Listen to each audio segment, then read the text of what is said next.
Despite the coronavirus outbreak, 2020 looks to be one of the best years ever for new and exciting roller coasters. Currently, 198 different coasters are scheduled for a 2020 opening, and it is likely that that figure will change as the year progresses. With that said, today I will be taking a look at some of the best looking coasters that will be opening later this year, and of course, giving my opinions on each of them.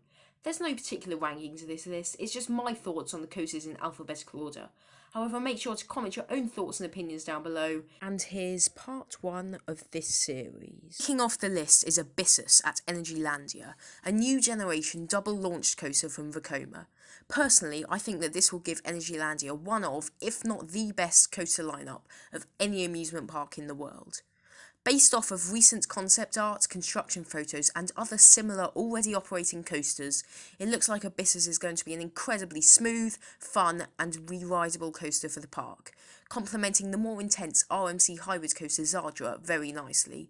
It does seem as if there will be a large trim break at the descent of the top hat, however I believe that Vekoma had a choice. They could have either built Abyssus with a slower launch and a smaller top hat, but no trims, or they could utilise a faster launch and a bigger top hat, however trims would be needed to ensure the rest of the layout isn't too intense. Ultimately they went with the latter option, and that's what we're getting. Personally, I'm not sure whether this was the right decision, however I strongly believe that Abyssus will be incredible nonetheless. Next up is Aquaman Power Wave, which will be opening at Six Flags Over Texas. This is a Mark Rides Power Splash and is the first one of its type in America. The ride itself is nothing special, consisting of a simple shuttle layout with two vertical spikes and a splashdown at the end of the ride. However, I'd assume that the spikes provide some nice floater airtime, and Aquaman will definitely be a great addition to Over Texas, as from what I've heard, they're in need of a new water ride. Based off of the animations, Aquaman won't feature a turntable loading system, unlike its sister coaster, Pulsar, at Wallaby, Belgium. This is certainly frustrating, as the reduced capacity will lead to longer queue times. Despite this, Aquaman Power Wave looks to be a fun, if basic, coaster, and a great way to cool off in the Texas heat. Next major coaster that will be opening in 2020 is Candymonium at Hersheypark. This is a B&M hypercoaster which will feature a 210-foot drop and reach speeds of up to 76 miles per hour. Candymonium isn't the tallest of hypercoasters, and many people were quite sceptical of it when the layout was first announced.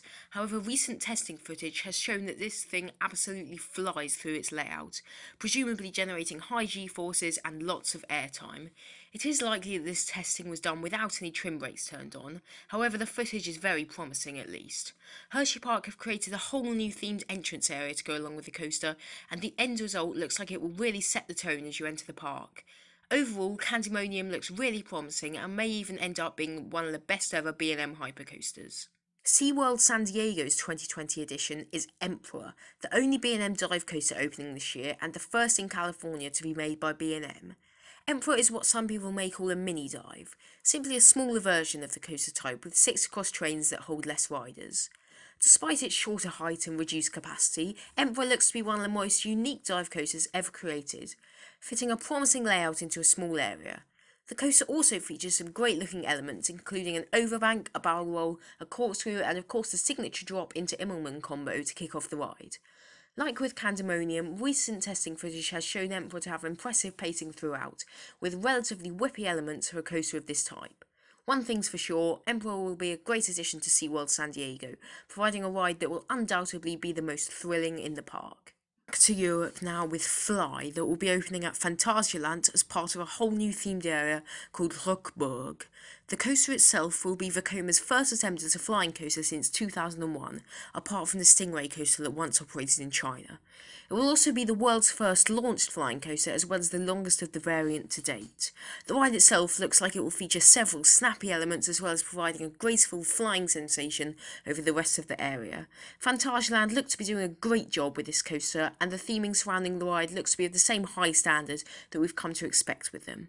Some people are quite sceptical about Fly, however I believe that long construction time will be worth it, helping to solidify Phantasialand as one of the best parks in the world. Next up, we have another world's first ride from Vekoma, Hals über Kopf at Erlebnispark Tripsdrill. This is the world's first Vekoma suspended thrill coaster, in other words a new gen SLC. This ride will feature a graceful layout which, as recent testing footage has revealed, will provide some great hang time and an enjoyable ride experience. However, this isn't the only coaster coming to Tripsdrill this year, as they are also adding a Vekoma family boomerang named Voldampf. These two coasters will interact very nicely, and it looks as if there will be a good amount of theming around the area. Overall, I believe that these two rides will be great additions to Tripsdrill, and they look to be very re-rideable, complementing the intense Gerstlauer Infinity Coaster Carajo very nicely. Next up is Icebreaker, a Premier Rides quadruple launch coaster coming to SeaWorld Orlando. This coaster seems to be just in between a thrill ride and a family-orientated one, and will be a great coaster to act as a transition from tamer rides, such as Journey to Atlantis, to the high-thrill coasters, such as Mako. From the animation released by the park, Icebreaker looks as if it will be scattered with airtime moments and whippy bank turns, providing an exceptional riding experience. The quadruple launch also appears to be a great way to kick off the ride, ascending twice up a beyond vertical spike. The trains for Icebreaker will feature the comfort collar style restraints, however recent praise for West Coast racers has proven that these won't take away from the ride experience too much. All in all, Icebreaker will be a perfect addition to SeaWorld Orlando, and another great reason to visit Florida. Final ride that I'm going to be covering today is Iron Gwazi at Busch Gardens, Tampa Bay, a coaster that many people predict will be the best this year, and I can certainly see why. An RMC conversion of the old GCI dueling coaster Gwazi, Iron Gwazi will be the steepest, fastest, and joint tallest hybrid coaster ever. The relatively drawn-out layout looks absolutely insane, with a seemingly incredible first drop, scarily whippy elements, and some of RMC's finest inversions. The twisted purple track of Iron Gwazi creates a very photogenic coaster, which can be viewed from almost anywhere in the park.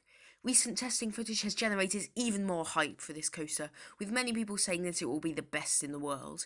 Personally, I'm not too sure, however Iron Gwazi will certainly be up there with the elite, and will undoubtedly succeed in making Busch Gardens Tampa very near the top of every thrill seeker's bucket list. That's going to do it for part 1 of this 2-part series. Thank you so much for watching this video here on UK Thrills, and if you enjoyed, then please make sure to like, subscribe, and comment your opinions on these coasters down below. Thank you again for watching, and I'll see you in the next video.